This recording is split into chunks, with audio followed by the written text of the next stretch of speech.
દિવસ પહેલા ગીર પંથકમાં આંબા પરનું ફ્લાવરિંગ જોઈને ખેડૂતો રાજીના રેડ થઈ ગયા હતા, કારણ કે કેરીનું મબલક ઉત્પાદન ઉપજવાની આશા હતી। આંબાના ઇજારા રાખનારા પણ ટોકન પેટે 50-50 હજાર આપી ચૂક્યા હતા, પરંતુ હવે એ બધા જ ઇજારા મૂકીને ભાગી રહ્યા છે, કારણ કે વાતાવરણ એવું બગડ્યું કે આંબા પરનો મોર ખરવા લાગ્યો છે। રોગ જીવાતનો ઉપદ્રવ પણ વધી ગયો છે।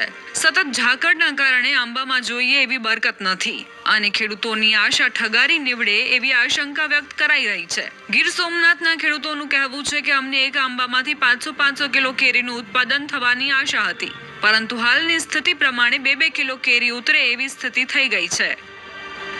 જે કઈ મધ્યો ગળો કહેવામાં આવે છે, આ 3-4 વસ્તુ આવવાથી બગીચાની અંદર જે એક ઝાડની અંદરથી 25 મણ કેરી મળે, જ્યાં 2 કિલા કેરી મળે એવી સ્થિતિ અત્યારે થઈને ઊભી રહી છે।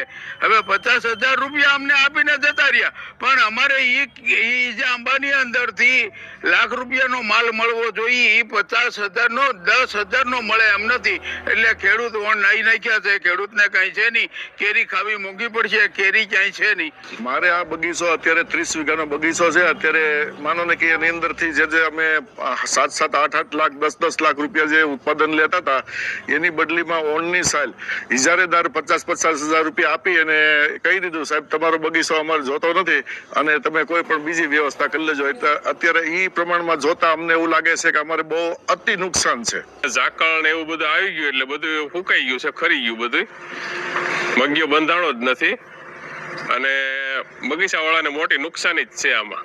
સૌરાષ્ટ્રમાં એક કહેવત છે કે પાંદડા જોઈને પાંચીઓ 5 વખત પરણે।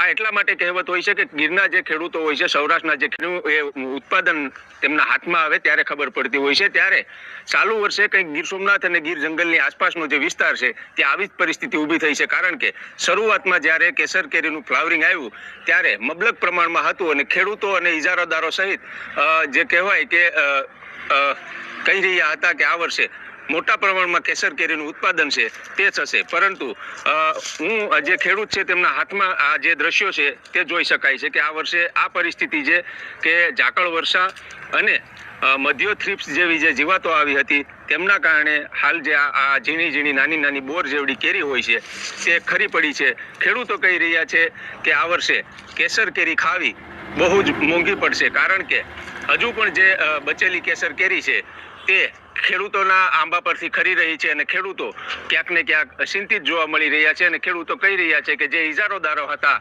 જેઓ તેઓના આંબાના જે બગીચા છે તે રાખતા હોય છે, તેઓ પણ તેમને જે 50,000 કે લાખ રૂપિયા જેવી જે હુથી આપી હોય છે, જે રોકડ આપી હોય છે, તે રોકડ મૂકી અને હવે જઈ રહ્યા છે। ત્યારે આ વર્ષે કેસર કેરી છે ક્યાંક ને ક્યાંક કેસર રસિયાઓ માટે ચિંતા વધારે